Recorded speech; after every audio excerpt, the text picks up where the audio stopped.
Bright suns, and welcome back to an all-new episode of Let's Talk About Star Wars with Maggie Lovett.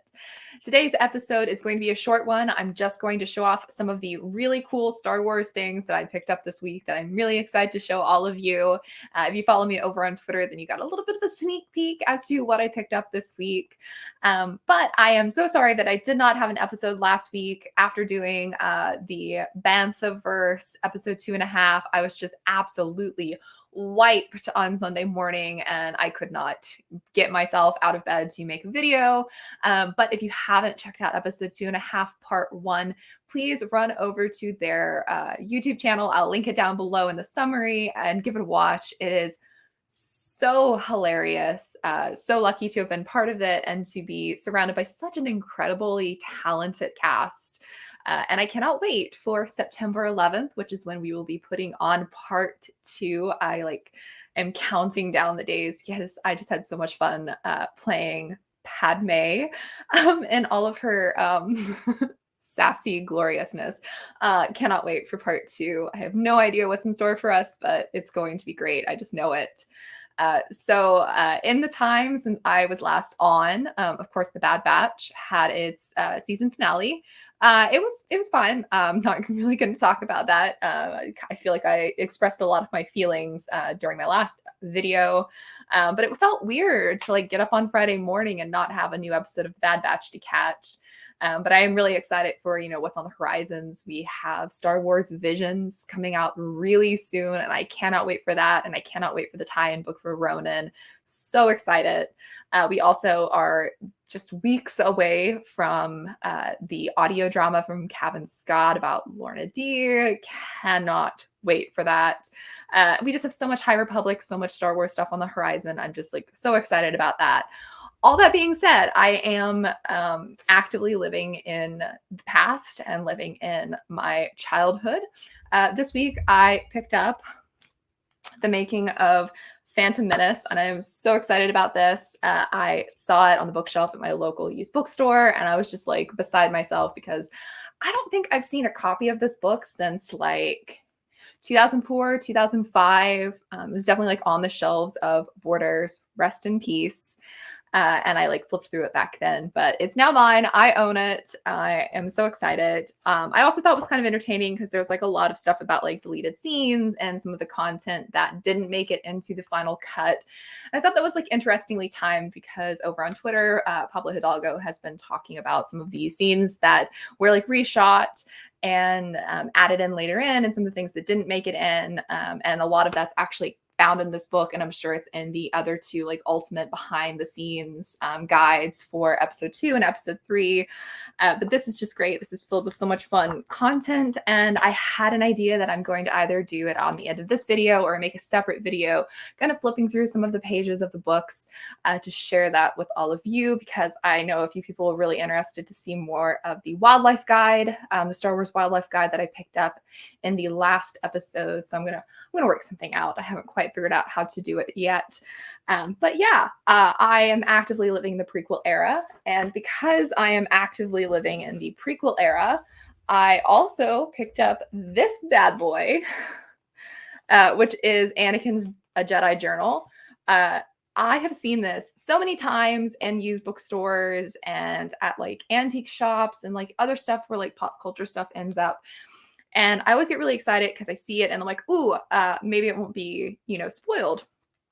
And so I saw this one and I was like, I'm ready for disappointment. Some kids going to have colored in it and written all over it. This book is completely empty. It only has the text that comes with the book, which is prompts and commentary from Anakin when he's training with Obi-Wan. It's completely unspoiled. The only issue with it is that the spine has some very, very minor damage, which is a fair trade-off for having a completely clean copy of this. So yeah, I picked this up as soon as I saw it. I freaked out. It's I have to have it. It was also $1, which is shocking. So I got it. And it was so funny that I was living in my prequel feels this week because as some of you may or may not know, I'm going to, pandemic bearing, I will be at New York Comic Con in 50 days, and they just announced this week that Hayden Christensen is going to be there. Um, I'm beside myself. I'm very disappointed that of all the years that he decides to go to New York Comic Con, it's the year where you can get photo ops through plexiglass.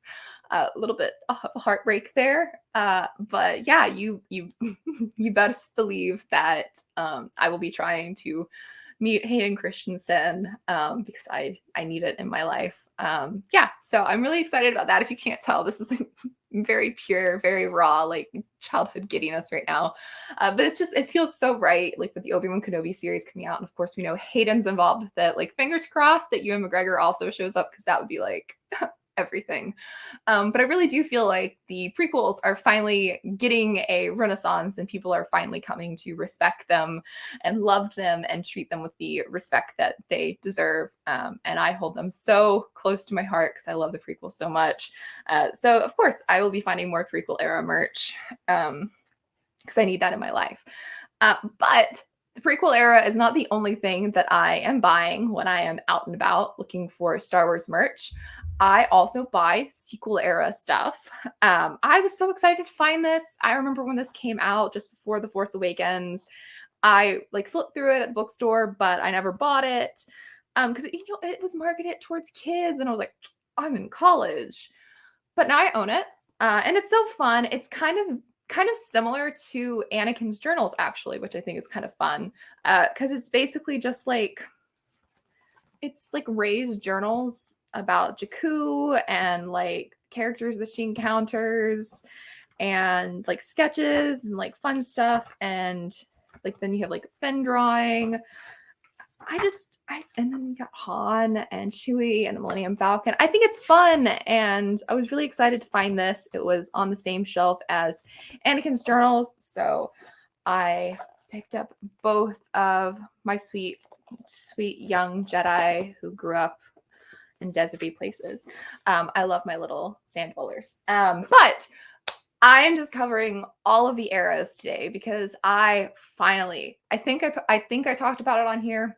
I know I tweeted about it, but when Disney was doing their big May the 4th Disney shop sale, I got hoodwinked into buying things. One of the things that I bought like already came. I can't remember what it was.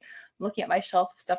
I don't know. Something I bought on May 4th already showed up. This was bought on May 4th, but not from the Disney shop, and that recently showed up. So it's been delayed.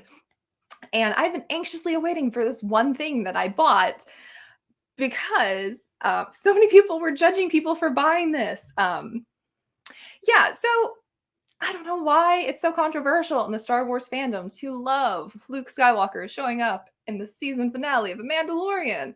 But so many people were like very curmudgeon-y about it, and I was not one of those people, shockingly.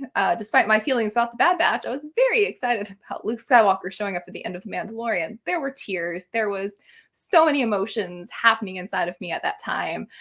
So when I saw the story on May the 4th, I was still like really, really far into my Mandalorian feels. So I hit buy without a second thought. Everyone else was buying lightsabers and Jedi robes, and I was like, give me really cute chibi Luke. I have never seen these Cosbaby things before, and apparently people are like big collectors of Cosbabies, and I just was like, this is Chibi Luke and Chibi R2 and Chibi Grogu. I mean, obviously I have a Grogu problem. So I was like, I need this in my life. Also, the backdrop is included, which is like on the sticker here. It's also 2 figures, and it was the price. So I think they had like a Bo-Katan and an Ahsoka, and both of those by themselves was the same price as this. And I was like, backdrop, Luke and Grogu, and R2. Of course I'm going to buy this. But yeah, I didn't even hesitate. This was like such a quick purchase. And then it took forever to get to me. And then it showed up this week, and I was back in my feels again. I just think that moment is great. I don't care what anybody else thinks. I've kind of reached the point in my fandom experience where I don't care what you think about the things that I love. I just know that I love them, and that's, all that matters. Let's see how this works. I'm going to figure out how to set this up. Okay, so I'm going to assume, let's see, this comes out like this. And then I'm going to assume that this little sprocket is to hold this up. Actually, I'm going to do it this way, I think. Let's see. And this is pinned. I don't know. Okay, so I guess that like stands up like this. Very nice. Okay, it actually stands. That's nice. And then, gosh, look at him. Look at him. I cannot wait. I cannot wait for the behind the scenes of The Mandalorian that is coming out very soon. That is like focused on this whole scene. I am ready to be right back in my feelings. Oh, look at R2. I love that they're bobbleheads. So much of the Star Wars stuff, actually all of the Star Wars stuff is bobbleheads, and I love it. Yeah, oh my gosh, it's perfect. So that is going to be going up on my shelf, probably in my like little Mandalorian corner. But I think it's still available. So if you were bullied into not buying it on May the 4th, I think you can still pick that up for yourself. And then last but not least, my good friend Molly, give her a follow over on Twitter. She's Darth Molly, like Darth Maul. She has a really fun sticker shop and some really fun Reylo merch over on her Etsy and her Shopify account. And this, of course, is Marvel. So I got Crocodile Loki, who is just absolutely adorable. But she made this absolutely beautiful Boba Fett sticker with the flowers, which I just absolutely adore. And her shop's really awesome, and you should definitely go buy things from her because she makes awesome merch. But yeah, I kind of was hitting on all of the eras this week and really deep in my Star Wars feelings. I love Star Wars. And I'm still just very excited about the whole Hayden Christensen thing. That's like one track brain. My one brain cell is just like Anakin Skywalker, Anakin Skywalker, Anakin Skywalker. Yeah.